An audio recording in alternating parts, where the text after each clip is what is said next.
Hello, and thank you for joining us. For those I haven't met yet, my name is Leish. I'm a general partner here at Goanna Capital. I manage the firm with my partner, Rob Helmer, and we invest in category-leading early growth to pre-IPO tech businesses. I'm joined today by a very special panel of guests who I'll introduce shortly.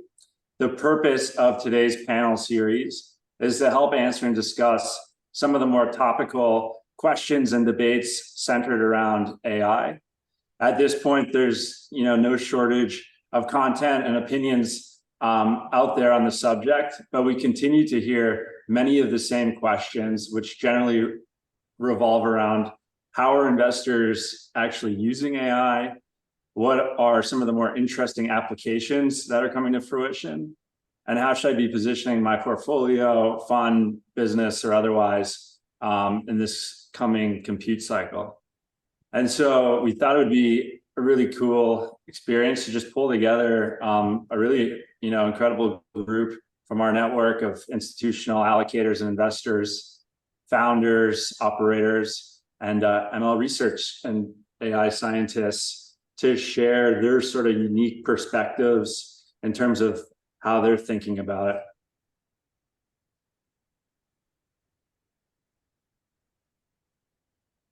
And so with that, I would love, for our panelists to just give a quick intro on themselves, their organizations, and any other background they'd like to share to get us going. So maybe Cynthia could kick us off.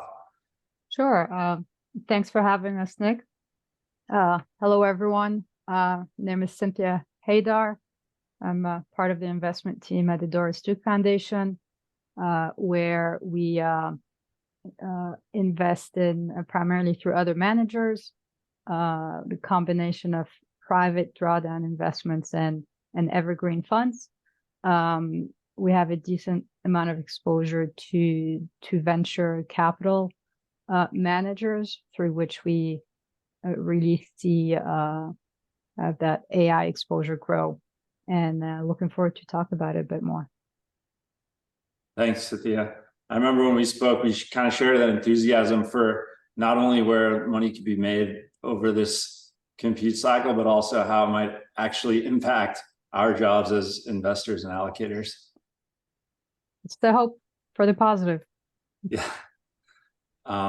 Maybe Alex from Cybersyn. Sure.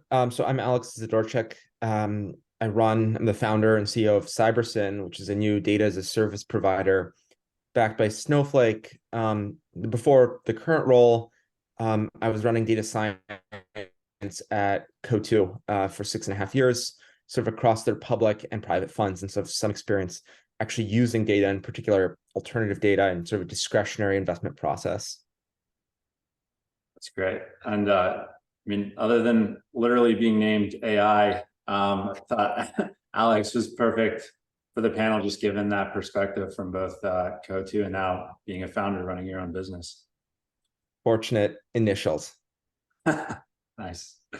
And last but certainly not least, Jakob. Cool. Yeah, thanks for having us. My name is Jakob Foerster. I'm an associate professor at the University of Oxford, where I lead my own lab, the Foerster Lab for AI Research, or FLAIR for a catchy acronym. Wasn't my idea, it was all my students, so no credit to them, no credit to me. And I haven't always been a professor. I was actually at Goldman Sachs for a year, 2011, 2012, as a quant, and I was a product manager at Google for 3 years. Then I interned at all the big tech shops, OpenAI, DeepMind, Google Brain, and then worked as a research scientist at Facebook AI Research at FAIR for 2.5 years. So I've gone back and forth between the university sector and the tech industry, and I'm excited to be here and look at the intersection of investment and AI. Yeah, thanks again for joining us. I said to Jakob when we spoke, he was studying AI before it was cool, and I think you did your thesis on reinforcement learning, and really excited to have you here. And on top of you have a newborn at home, so thank you for making the time for us. Of course, thank you. So one slide I'd just like to kick us off with is, I think a lot of investors are looking to 2023 as sort of this year that AI went mainstream. It's one of my favorite charts. I'm sure many people have seen this in multiple forms at this point, but it's the time it took applications to reach 100 million users, and ChatGPT came on the scene, this year like a fireball, and hit that in about 2 months relative to, Facebook took almost 5 years. LinkedIn, you can see at the bottom, 7, 8, 9 years. And while many of our panelists have been following, studying, and or operating in the AI space for quite some time, we often get the question now, given how topical it is okay, great, there's some cool applications out there, but how are investors and business operators and the research labs, how are they actually using this stuff today? And so I thought it'd be good to just, starting with Cynthia, I would love to hear just how you're using it either in your current processes or how you're seeing some of the managers you work with in their processes, or even if it's just early days, that's also helpful. Definitely. So as an allocator making investments in other funds, for us, the more we can optimize some of our operational tasks, the better we can manage our time to really focus on making the right investments. And I think AI, machine learning could really help us in that regard, from collecting documents to extracting data from them. And there are services that we are seeing using machine learning to really try and optimize that process. And hopefully over the next decade, it could be even better for us to use this. From a manager perspective, granted, there are managers making investments in startups that focus on this part of AI or another, but even before that, a decade, maybe over the past 5 to 6 years, we've seen more and more managers adding data scientists to their teams, for example. Something that wasn't as common as we see today, and that goes across strategies, not just on the tech side, but any equities models, hedged equities, private credit. It's rare these days to not have one data scientist trying to scrape data to get that edge from an investment or sourcing standpoint. Yeah, that seems to be certainly the trend, the way the industry is going. I'm curious, we put up our investor survey panel here, and thanks to the hundreds of you that responded, we just asked how frequently are you using AI in your processes today, and what are some of the use cases? Cynthia is curious if any of these use cases seem kind of more or less relevant, and if you're in fact using any of them today, or maybe still experimenting. I think for us, we probably mostly fall under the document processing and other part. With time, as we get more comfortable with the outputs, we could get to the 3 others. Remember, we allocate to other funds, so we're not also dealing with big data from new idea generation. Some of our managers may be using all of this for research, but we are not. Yeah, thank you. And I guess to roll it forward to Alex, maybe just to start, your experience at arguably one of the best global hedge funds out there, just in terms of what the data science team looked like that you kind of managed there, and how you used AI, ML in your processes there. Sure. Look, I think, and I actually was speaking with somebody from Bridgewater the other day who framed it, I thought, in a quite pithy and a nice way. I think the role of data teams at investment managers is basically to discover the what is, and then to help the manager act on the what to do about it. And so, and I think whether you're a systematic fund or a discretionary fund, discovering or tracking the what is can be a quantitative challenge that you do with data.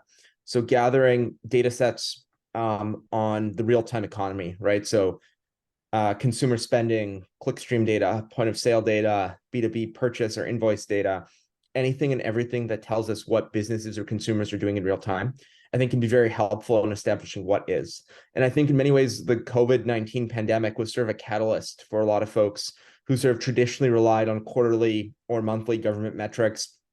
And it became, very clear in March 2020 that those measurement methods were not adequate, given how fast things were changing and given the sort of disparity between this maybe consensus or news-driven view and sort of what might actually be happening in these companies. And so the speed of deal making, the speed of changes in the economy, both to negative and positive, were so fast that I think managers who sort of had a muscle developed in sort of making sense of this kind of real-time economic data, and kind of has this name alternative data because it's alternative to traditional market data, right? So traditional price volume, financials type data, I think, sort of had a distinct advantage. And that was, a lot of what we were working on at Code 2. I would describe it as, sourcing ideas, diligencing ideas, and adding values to portfolio companies was kind of the three-legged stool that I sort of worked on at Code 2 and built a team around, right? And then I think there's this like second component, which is the what to do about it. And I think that's where quantitative managers might differ a lot from, or systematic or quantitative managers might differ a lot from the discretionary manager, right? In some sense, discretionary managers look for big, obvious swings, fat pitches to swing at, where systematic managers might look for, weaker signals, but signals that repeat consistently and reliably, right? Where one sort of opportunity looks like the next. And I think both of those categories of managers are candidates for using AI and sort of machine learning, LLMs, what have you. It's just that they might use it differently. I think the discretionary manager might well use LLMs for this. Both the discretionary and quantitative manager might use these new AI models for generating the what is, right? So for summarizing research papers, for summarizing documents, public filings, news, inputs or models or decks that prospective or portfolio companies are sending them, right? That is the summarizing what is component. And then I think then the question becomes, does AI get used for the what to do about it point of view? And I think it's clear for how systematic managers might do that with AI. I think it's less clear how exactly the discretionary managers will do that. I think that's kind of the open, interesting question. In my current role in running Cybersyn, I think the problems are a little bit different. We're sort of solving the what is for everybody, not just for one manager, so to speak.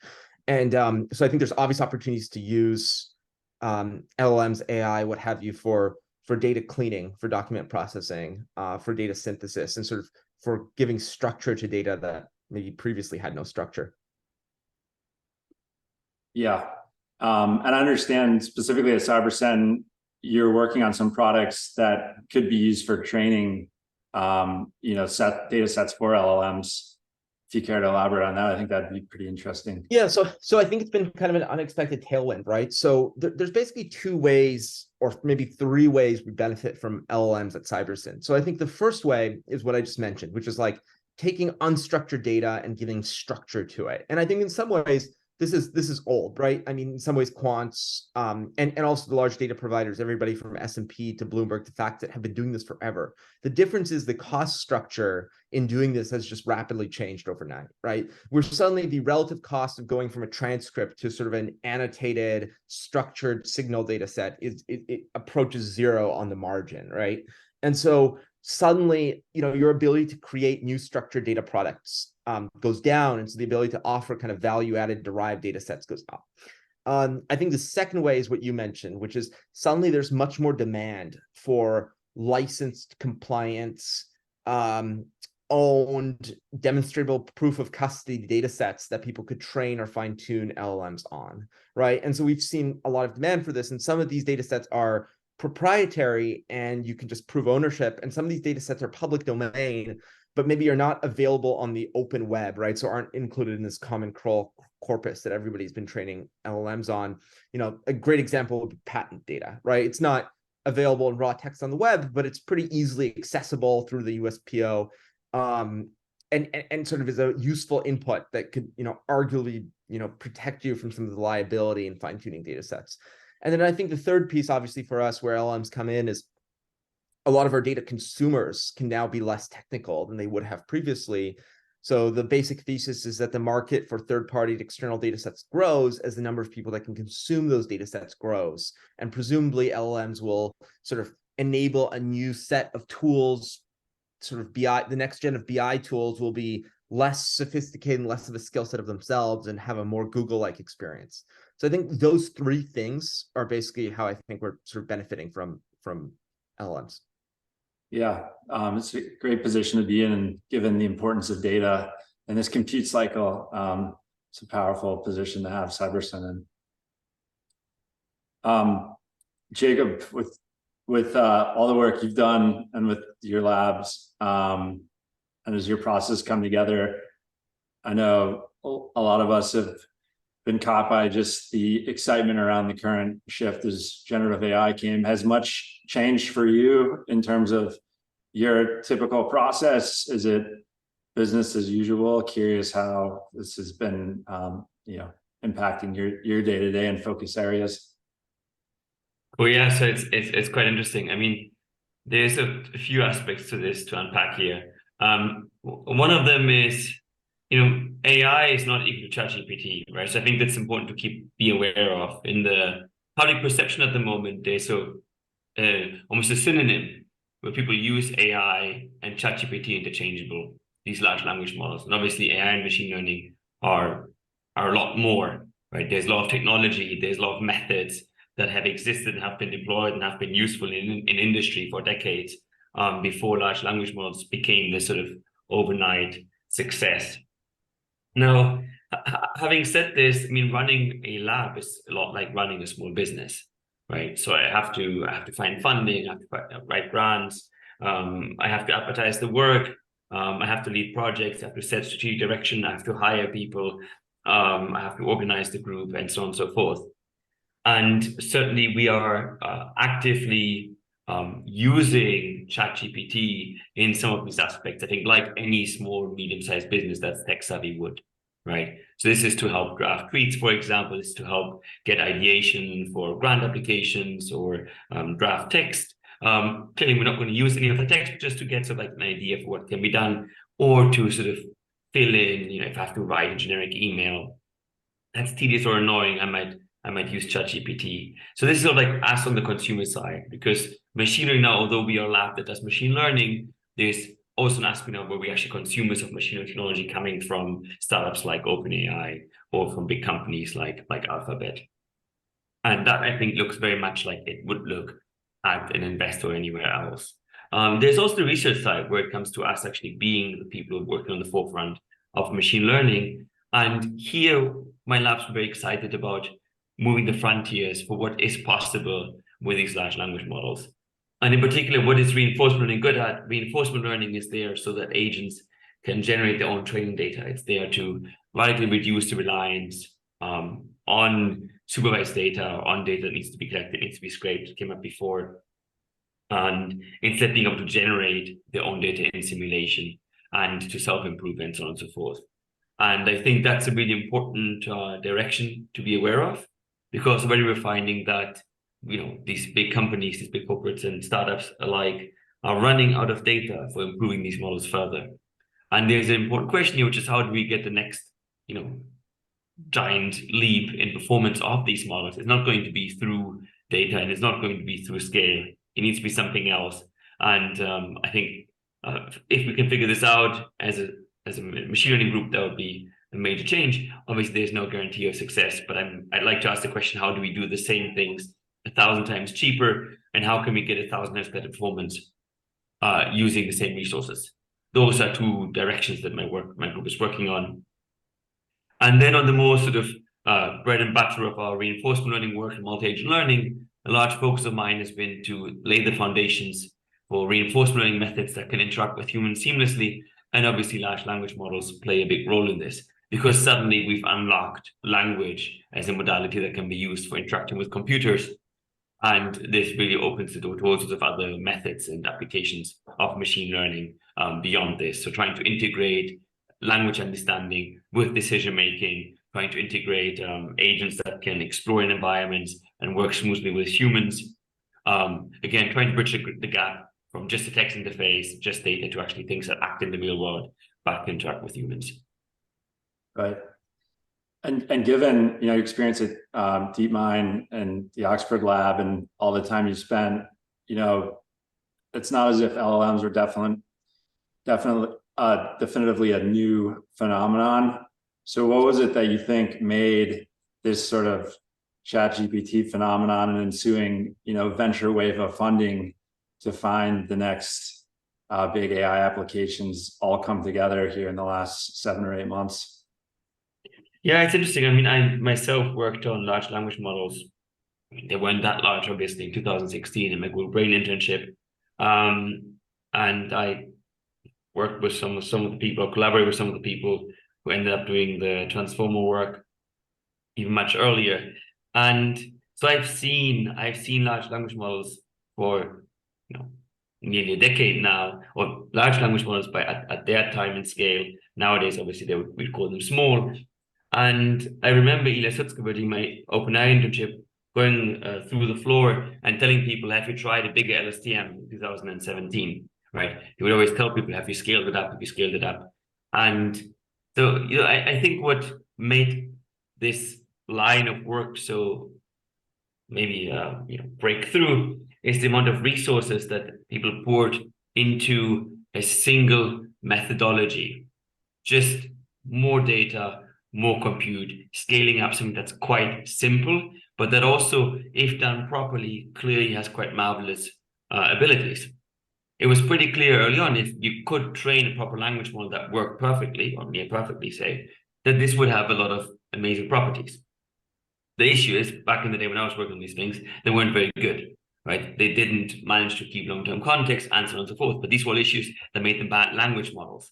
And I think the focus of OpenAI in particular, of saying we're just going to pour, we're not going to be creative, we're not going to do anything fancy, we're going to pour tons of dollars into something that we think will scale. And then being smart about putting this online and making it interactive and tangible to the users, right? I mean, Google had similar-ish language models a long time ago. They just didn't make them available to users.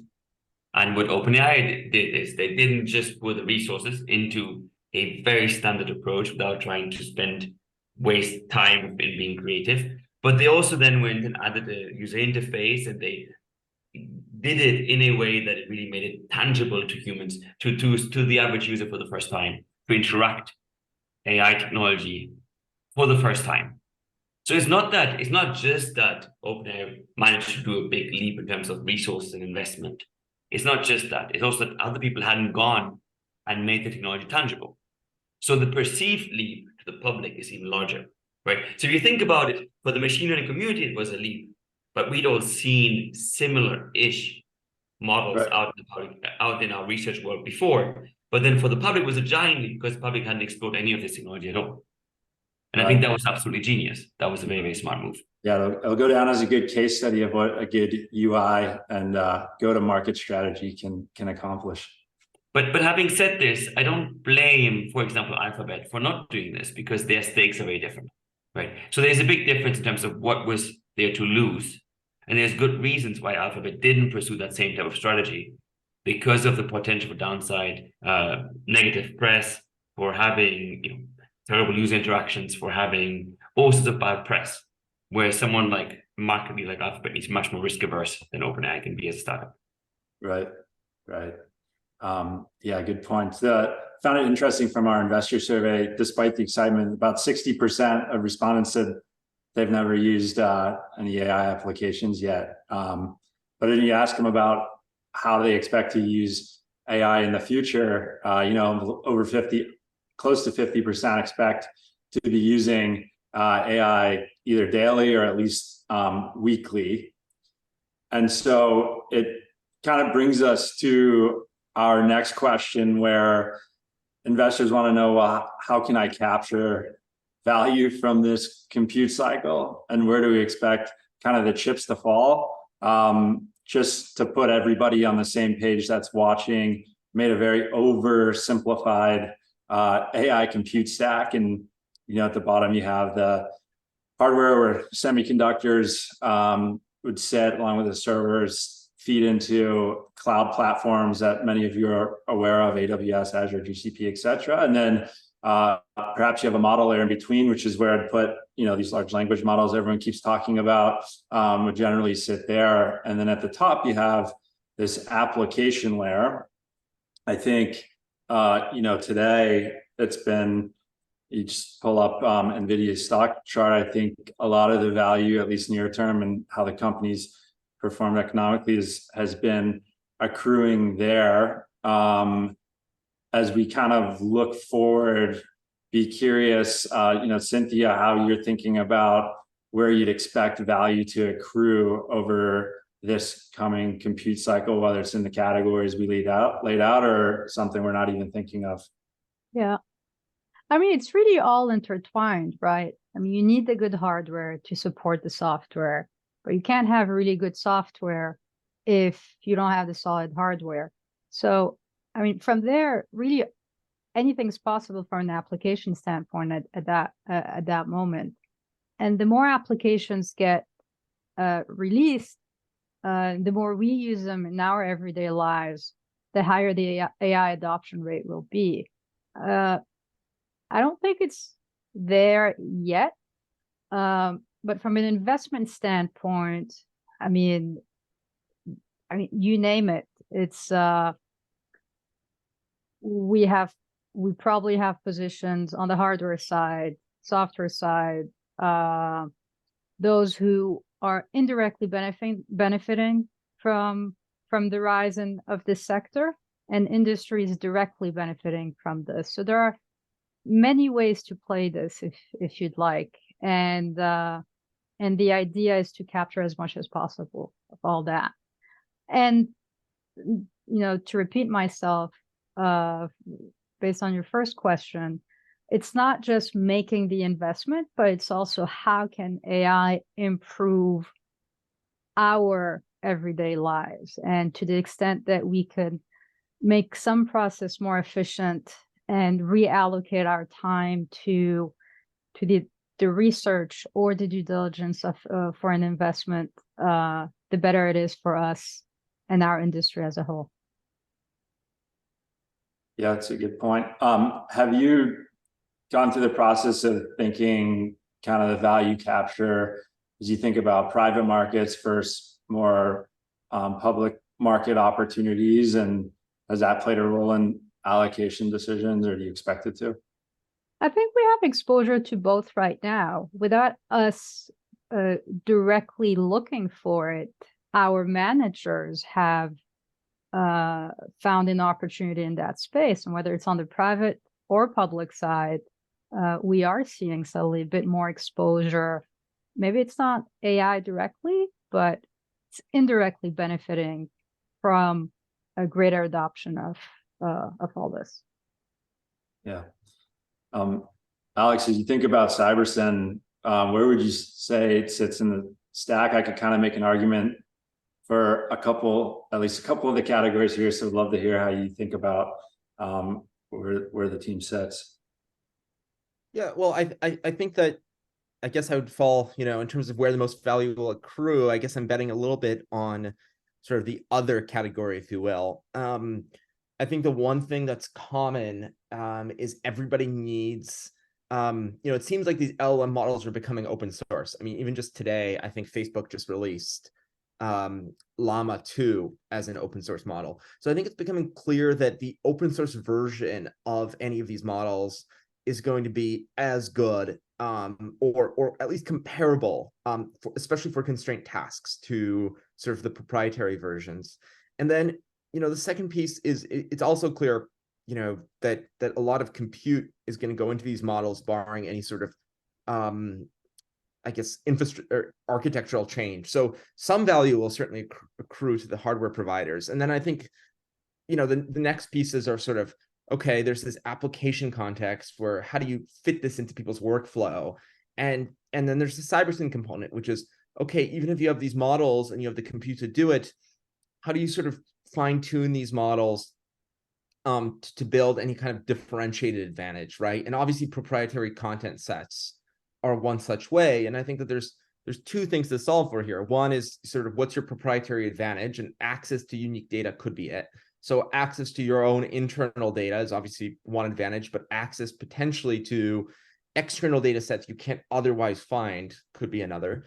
And then I think the second piece is this like legal liability piece, which is, okay, if you're using these kind of common crawl open source models that rely on data generally taken from the web, there's this continual question of where the law and the courts will settle on sort of who owns that data, what data went into your system, and so on. And so I think in some ways the demand for sort of clear line of ownership data that models could be fine-tuned on without risk of infringing on other people's IP will be in demand. So clearly, Cybersyn is kind of expressed as a bet that a lot of value will accrue to the actual data ownership side of this equation. Yeah. And on that point, as you work with the customers at Cybersyn, I believe you focus more on corporate enterprise right now. How does that kind of data sharing process work? Meaning, is it more using their own proprietary data, public data, access to all? How would you kind of characterize what Cybersyn can bring to them? Yeah, so we're built entirely on the Snowflake data cloud. So Snowflake, for those not familiar, it's a cloud data warehouse. So think of it as a database in the cloud, right, where everybody centralizes their data, and enterprises just sort of shared tenants on this cloud. And I think one of the interesting things Snowflake discovered was that, the obvious thing to do once everybody is sort of benefiting from the shared compute from just like a pure cost basis is enterprises can benefit from the fact that because their data is at rest in kind of the same physical infrastructure, sharing access to that data is just a question of permissioning different accounts to access your data. And so, that's what Snowflake calls data sharing. And so the next step beyond that, beyond data sharing, is data monetization, right? So all of this data is in this cloud, and suddenly you can sort of not only sort of share it, but you can actually charge people for accessing that data. And so when we're thinking about Cybersyn content sets, we make these content sets available on the Snowflake marketplace, which is kind of the monetizable version of Snowflake sharing. So if you're a Snowflake customer today, you can basically pay to access our proprietary data sets. We also make a series of public domain data sets available for free as, both a public service and a lead gen mechanism for finding buyers for external data. And I think there's really three industries today that I would say buy the most external data. And they're all actually quite different. So asset management, which is what we've been talking about here today, is obviously a large buyer of data, mostly for investment research. And this is where companies like Bloomberg, FactSet, S&P have been around, IHS have been around for a long time. The other two sort of corporate industries I think that have been very popular have been CPG and pharma, right? And these are buying data sets for different purposes, but the underlying data they're often using is quite similar. Yeah. It's that's what stood out to me is kind of interesting. It seems, particularly speaking with people in the field such as yourself, that a lot of the value is going to center around who owns the data and where the data sits, and just kind of juxtaposing that to, at least in our investor survey, expect a lot of value over this cycle to accrue to the application layer of the stack, which maybe we're just leveraging what we saw through the SaaS transition, and humans like extrapolating trends we've seen before. And so perhaps that's the way it's going. But it sounds like at least your view might be that it's going to center around more where the data hosts are, or at least if we're going to call it an application, those applications that can leverage said proprietary data sets. Right.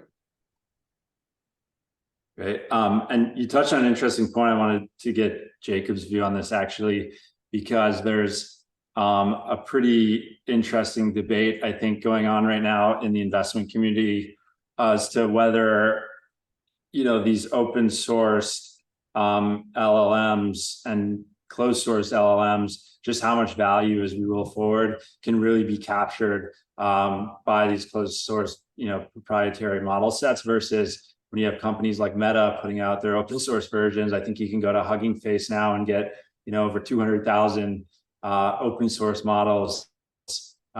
Curious, Jacob, how you kind of see that evolving over time and the ability to, in some ways, the LLMs are sort of this middleware sitting on top of the cloud providers, and sort of how you expect that relationship to evolve over time.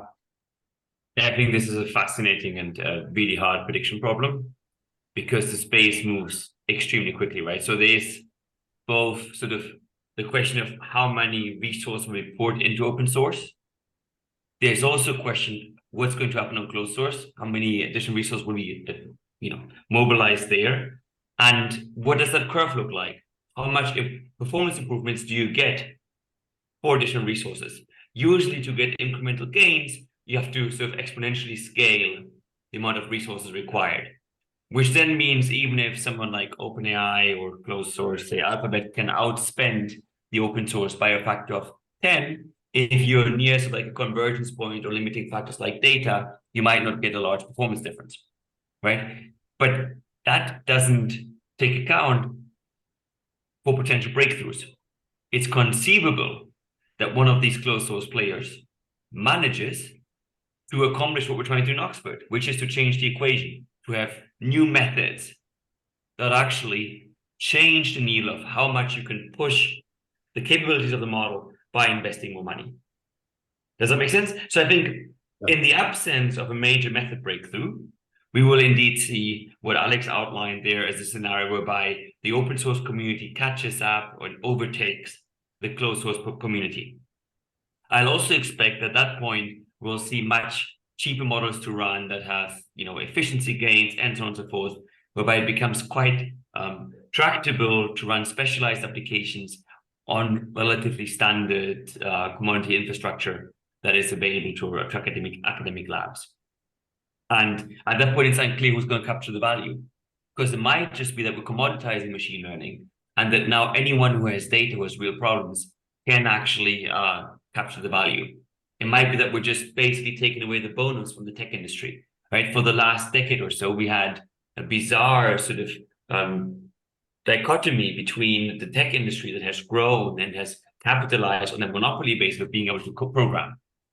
And somehow the rest of the economy hasn't caught up yet, right? And it might be that if this all works out, actually the rest of the economy is going to do quite well, that a lot of the standard medium-sized businesses will be able to use open source language models to now suddenly automate processes and modernize the way they do their business, in which case the value capture is extremely decentralized across a lot of the economy.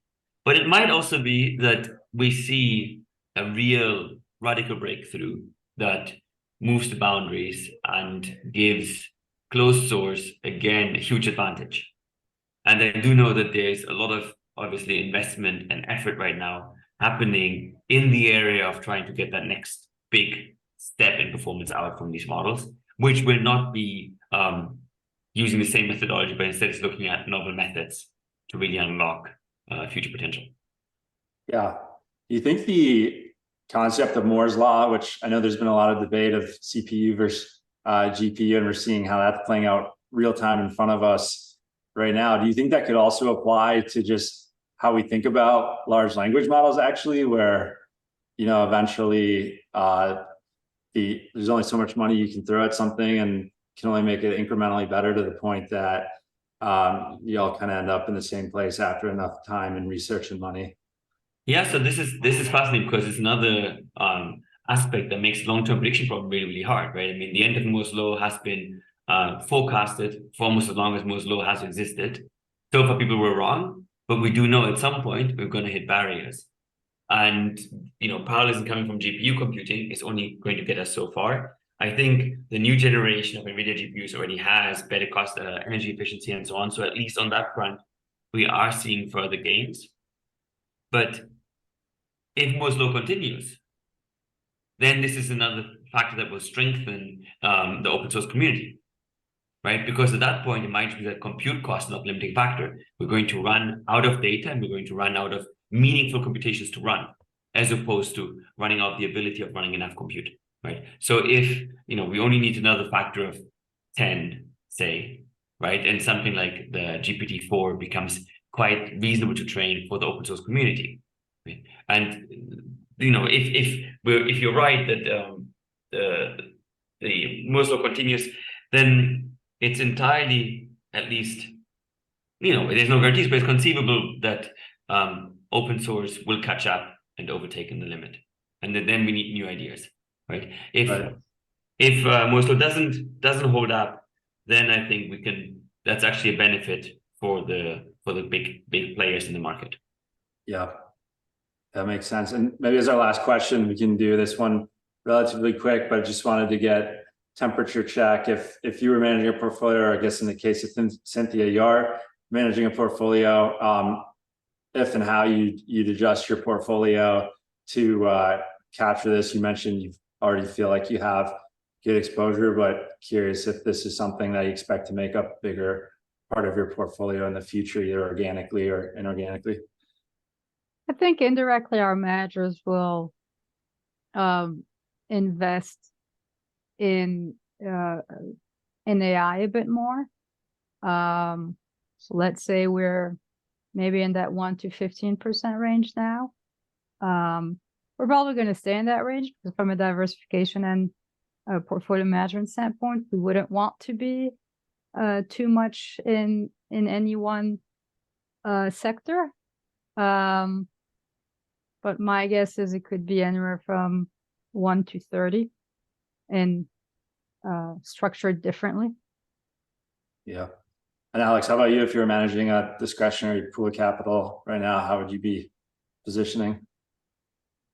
I think the lowest hanging fruit is probably, I think it was sort of mentioned earlier by Cynthia. I think that the lowest hanging fruit is what LLMs can do internally to your operational processes, right? So discretionary analysts are sort of focused so much on just surfacing information to the portfolio manager. So I think that, sure, there's a lot of different investment opportunities. There's probably going to be a lot of sort of flashes in the pan as well. But I think what is real is the opportunity to just use some of this tooling at very minimal cost to streamline internal operations, to spend more time on the actual investment side. To me, seems like the lowest hanging opportunity. Jacob, where would you be putting your money now? Yeah, as I said, I think there's a scenario here whereby tech stops outperforming, and as Alex said, a lot of other businesses are going to start running more profitably, and where really the data you have becomes the big moat, and in particular the sort of specific data from a given industry, not the sort of like user data of clicking around on the internet that the tech giants have, but say law firms, healthcare providers, and so on and so forth. Anyone who sits on considerable amount of specific application data is now in a better position to use that data. So I would probably not look for direct AI exposure, but instead look for these types of industries where you have a strong leader that could capitalize on that data ownership and offer much, much better services using AI technology. Yeah. Great. Well, this has been extremely interesting conversation. Really appreciate you all for being so generous with your time. I know you're busy, and I think we got some really valuable feedback to this. So unless anyone has any closing things they wanted to add, thank you again for your time. And for those watching, feel free to reach out if you have any questions or follow-ups. Thank you. Thank you. Thank you. Thank you all.